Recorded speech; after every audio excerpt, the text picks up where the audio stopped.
வணக்கம். என்ன செய்தியை பார்க்க போறோம்னு கேட்டீங்கன்னா, அடிக்க பாய்ந்த தவேகா எம்எல்ஏ, தரமான சம்பவம் செய்த திமுக. இப்போ உங்களுக்கு ஒரு சந்தேகம் வரும், தவேகா எம்எல்ஏ எதற்காக அடிக்க பாய்ந்தார்? அது மட்டும் இல்ல, திமுகவினருடைய தரமான சம்பவம் என்ன அப்படின்னு கேட்பீங்க. ரெண்டுத்தையும் பார்க்கலாம்.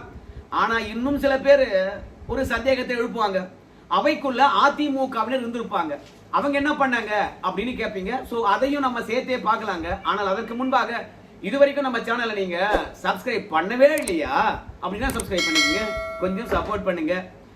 முதல்ல நான் ஒரு போட்டோ தரேன், அந்த போட்டோவை பாருங்களேன். நம்ம முதலமைச்சர் ஐயாவை பொறுத்த வரைக்கும் ரொம்பவே சோகமா இருக்கிறாருங்க. சட்டப்பேரவைக்குள்ள வந்து ஏதோ கவலையுடனே உட்கார்ந்து இருந்தாருங்க. நேத்து முழு நேரலையும் நான் பார்த்தேன்.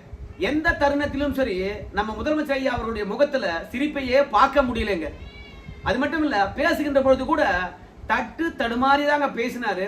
இத்தனைக்கும் அவர் பேசுகின்ற எல்லா விஷயங்களும் தொகுக்கப்பட்டிருந்தது, தட்டச்சு செய்யப்பட்டு அவர் கையில கொடுக்கப்பட்டிருந்தது. பேப்பரை பார்த்து தான் படிச்சாரு. அப்படி பேப்பரை பார்த்து படிக்கின்ற பொழுது கூட தப்பு தப்பா தான் படிச்சாரு, தடுமாறி தான் படிச்சாரு. ஆனா ஏன் இந்த அளவுக்கு விருப்பம் இல்லாம சட்டப்பேரவைக்குள்ள உட்கார்ந்து இருக்காருன்னு நமக்கு தெரியவே இல்லைங்க. சோகமே உருவாக நம்ம முதலமைச்சர் ஐயா உட்கார்ந்து இருந்தார். இப்போ உங்களுக்கு ஒரு சந்தேகம் வரும், யாரோ அடிக்க பாய்ந்தார்கள் அப்படின்னு சொன்ன. ஆனா கடைசியில நம்ம முதலமைச்சர் ஐயா அவர்கள் சட்டப்பேரவையில் சோகமா உட்கார்ந்து இருந்ததை பற்றி பேசுறீங்க, அதுக்கும் இதுக்கும் என்ன சம்பந்தம் அப்படின்னு கேட்பீங்க. சம்பந்தம் இருக்குங்க. திமுகவினுடைய சட்டப்பேரவை உறுப்பினர் ஆஸ்டின் அவர்கள் எழுந்திருக்கின்றார். தமிழகத்தில் நடக்கக்கூடிய சட்ட ஒழுங்கு பற்றி கேள்வி எழுப்புகின்றார். காவல்துறையை கையில் வைத்திருக்கக்கூடிய நம்ம முதலமைச்சர் ஐயா அவர்கள் தானே எழுந்து பதிலளிக்க வேண்டும். அதாவது கன்னியாகுமரியினுடைய திமுக சட்டமன்ற உறுப்பினர் ஆஸ்டின் அவர்கள் கும்மிடிப்பூண்டியில 3 வயது குழந்தை பாலியல் ரீதியாக துன்புறுத்தல் பட்டு அங்க முட்புதர்ல வீசிவிட்டு சென்றிருந்தார்கள்.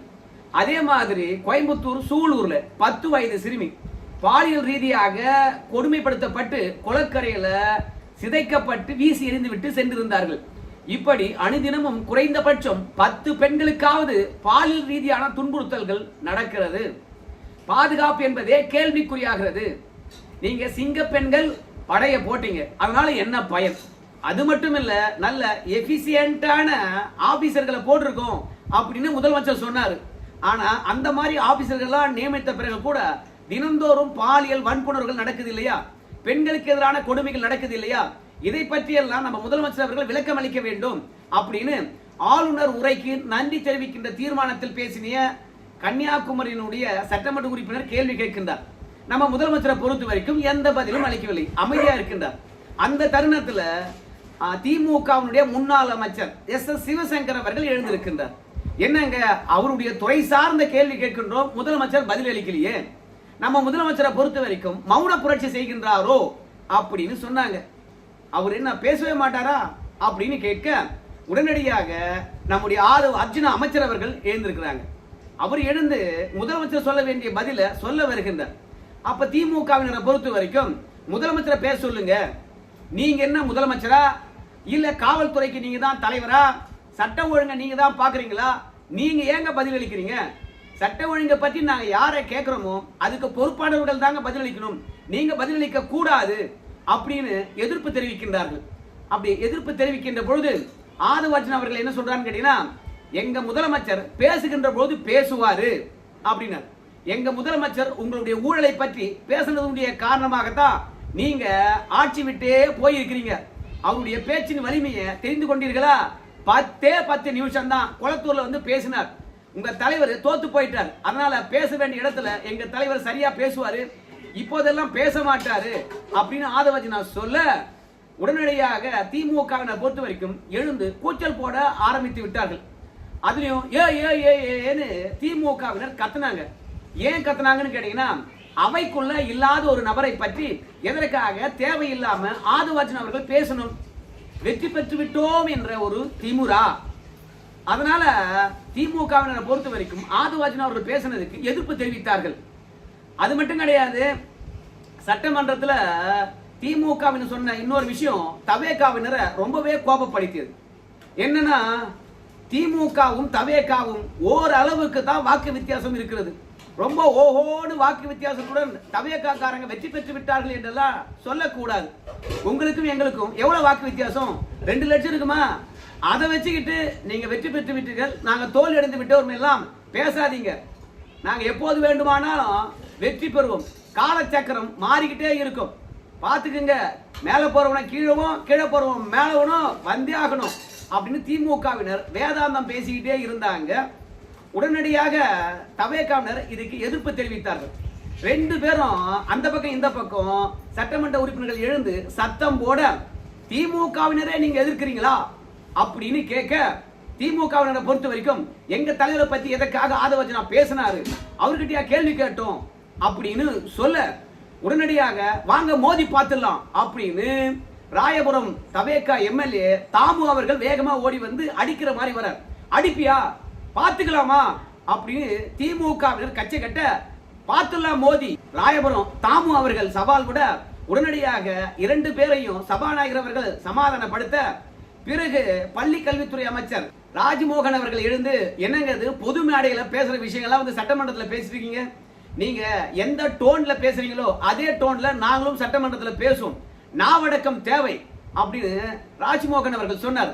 பொது மேடையில வச்சுக்கலாம் வரீங்களா அப்படின்னு அவர் கூப்பிட, கண்ணியத்துடன் பேசுங்க, நீங்க சரியா பேசுனீங்கன்னா நாங்களும் சரியா பேசுவோம் அப்படின்னு சொல்லிவிட்டு இந்த தவேகா திமுக சண்டைய ஓரளவுக்கு முடிவுக்கு கொண்டு வந்தாரு ராஜ்மோகன் அவர்கள். அதற்கு பிறகு பல்வேறுபட்ட விஷயங்கள் பேசப்பட்டது. முதலமைச்சர் பேசியிருந்தாருன்னா இவ்வளவு பிரச்சனை வந்திருக்காது. 2வது, சட்டமன்றத்தை பொறுத்த வரைக்கும் ஏற்கனவே எப்படி நடந்து கொள்ளணும், என்ன பேசணும் என்பதை பற்றியெல்லாம் வந்து 2 நாள் பயிற்சி கொடுத்தாங்க. அந்த பயிற்சியின் தருணத்துல முதலமைச்சர் கூட பல விஷயங்களை கத்துக்கின்னு இருக்கலாம், யாரும் கத்துக்கினே பிறகுல. அது மட்டும் இல்ல, சட்டமன்ற உறுப்பினர்களை பொறுத்த வரைக்கும் ஆளுங்கட்சியா இருக்கின்ற போது கூடுதல் பொறுப்பு இருக்கிறது. அந்த பொறுப்பை உணர்ந்து எதிர்கட்சிகள் வம்பிழுக்கத்தான் செய்வாங்க. ஆனா அந்த வம்பெல்லாம் எப்படி கையாள வேண்டுமோ அப்படி தரமா பதிலடி கொடுத்து கையாள வேண்டும். ஆனா இவங்க முஷ்டியை உயர்த்தின உடனே தவேகா எம்எல்ஏக்களும் முஷ்டியை உயர்த்தினாங்க. சோ மொத்தத்துல திமுகவினரை பொறுத்த வரைக்கும் ஆளுங்கட்சி தரப்ப எந்த அளவுக்கு மட்டம் தட்ட முடியுமோ அந்த அளவுக்கு மட்டம் தட்டுவாங்க. முதன்முறையாக வந்து நம்மை குறைத்து மதிப்பிடுகின்றார்கள், நம்மளை கேவலப்படுத்துற மாதிரி பேசுறாங்களே அப்படின்னு தவேகாவுடைய எம்எல்ஏக்களுக்கு பொறுக்கல. ஏன்னா அவங்க விமர்சனங்களை இதுவரைக்கும் எதிர்கொண்டதே கிடையாது. முதன்முறையாக சட்டப்பேரவையில் விமர்சனத்தை எதிர்கொண்ட பிறகு அவங்க அடிக்க பாய்ந்து விட்டார்கள். திமுகவினரை பொறுத்த வரைக்கும் எப்படி எல்லாம் பழந்தின்னு கொட்டை போட்டவங்க. எடப்பாடியார் முதலமைச்சராக இருக்கின்ற போது சபாநாயகர் சீட்டையே கிழித்து இருந்தாங்க, மேலே ஏறி டான்ஸ் போட்டாங்க. அன்பழகன் இறந்து போட்டாரு, அவர்லாம் என்ன பண்ணாருன்னு தெரியும். அதனால திமுக காரனை ஒரே ஒரு ஆள் இருந்தா கூட சட்டப்பேரவையில் அடக்க முடியாது. அவங்க கிட்ட தவேகா காரங்க போய் அடிக்க பாய்ந்தார்கள். சட்டப்பேரவை நேரத்தெல்லாம் ரணகலமாக தான் இருந்தது. இதற்கிடையில அதிமுகவினரை பொறுத்த வரைக்கும் இவ்வளவு தூரம் சண்டை நடந்துகிட்டு இருந்தது, அவங்க அமைதியாகத்தான் இருந்தாங்க. ஆனா அதிமுகவினர் வந்து தரமான சம்பவத்தை அவங்களும் செஞ்சாங்க.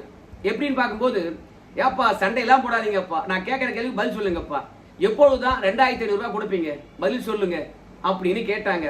உடனடியாக ஆதவர்ஜனா அவர்கள் எழுந்து, பாருங்க ஆளுநர் உரை நன்றி தெரிவிக்கின்ற தீர்மானத்தில் மட்டும் பேசுங்க, இன்னும் பட்ஜெட் நம்ம வந்து வெளியிடவே இல்லை, அதனால நிதி மசோதா வெளியான பிறகு இந்த கேள்வியெல்லாம் கேளுங்க, அதற்குரிய பதில அப்ப நம்ம பேசலாம், இப்போ ஆளுநர் உரைக்கு நன்றி தெரிவிக்கின்ற தீர்மானத்தில் மட்டும் பதில் இல்லைங்க அப்படின்னு சொன்னாங்க. ஆளுநர் உரையிலே வந்து பாத்தீங்கன்னா எல்லா விஷயங்களும் பேசப்பட்டிருக்கும். அதாவது எங்களுடைய கொள்கை என்ன, எங்களுடைய திட்டங்கள் எப்படி இருக்க போகுது, எங்களுடைய நிதி ஆதாரம் எங்கிருந்து திரட்ட போறோம் அப்படின்னு எல்லா விஷயங்களும் வந்து ஆளுநர் உரையில இருக்கும்.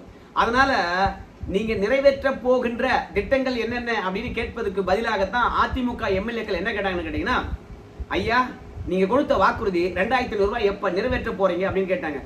இதுக்கு முதலமைச்சர் கூட பதில் அளித்திருக்கலாம், இல்லையா பட்ஜெட் வரட்டுங்க அதுக்கு பிறகு பேசலாம் அப்படின்னு கூட சொல்லலாம். ஆனா ஐயோ அதான் பேசவே கூடாது அப்படின்னு சட்டப்பேரவைக்குள்ள மக்களால் தேர்ந்தெடுக்கப்பட்ட சட்டமன்ற உறுப்பினருடைய வாயை அடைக்கிற மாதிரி ஆதவர்ஜனா பேசுறாரு. எல்லாமே பெரியண்ணத்தனத்துடனே பேசுறாரு. அதோட திமுக காரங்களை பொறுத்த வரைக்கும் நாங்க கூட்டணி வச்சு இவ்வளவு வாக்குகளை பெற்றோம் என்று சட்டப்பேரவையில் பதிவு செய்றீங்க, அடுத்த முறை தவேகா கூட்டணி இல்லாம தேர்தலை சந்திக்குமா, மோதி பார்த்துடலாமா அப்படின்னு திமுகவினர் வந்து பாத்தீங்கன்னா சவால் விட்டு இருக்கிறாங்க.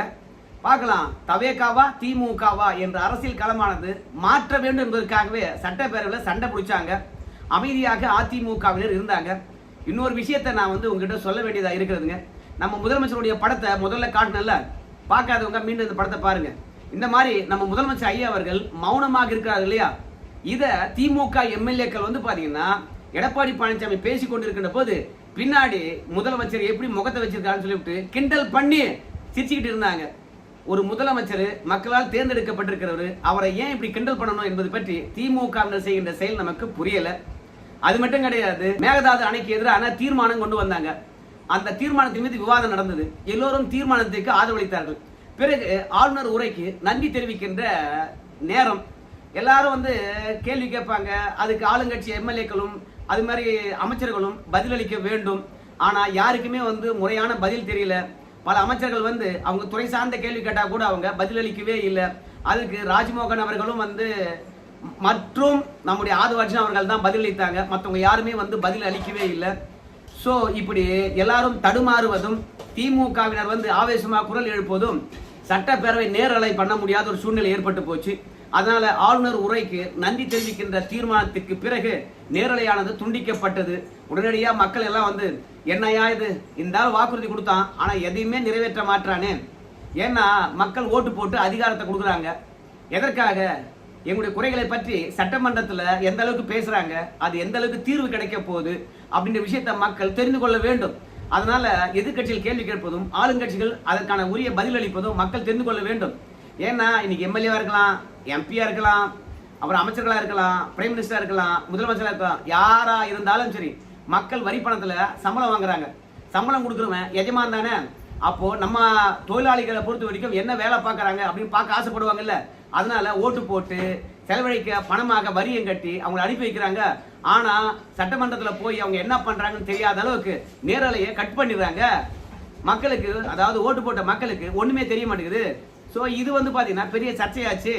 இந்த சர்ச்சைக்கு பிறகுதான் வந்து ஸ்டாலினை பத்தி பேச, அதுக்கப்புறம் திமுக தவேக இடையில வந்து பார்த்தீங்கன்னா கைகலப்பு ஏற்படுகின்ற நிலைக்கு ஏற்பட்டு போச்சு. ஸோ இன்னைக்கும் சட்டமன்றம் இருக்குன்னு எதிர்பார்த்தா சனிக்கிழமை லீவ் விட்டாங்க.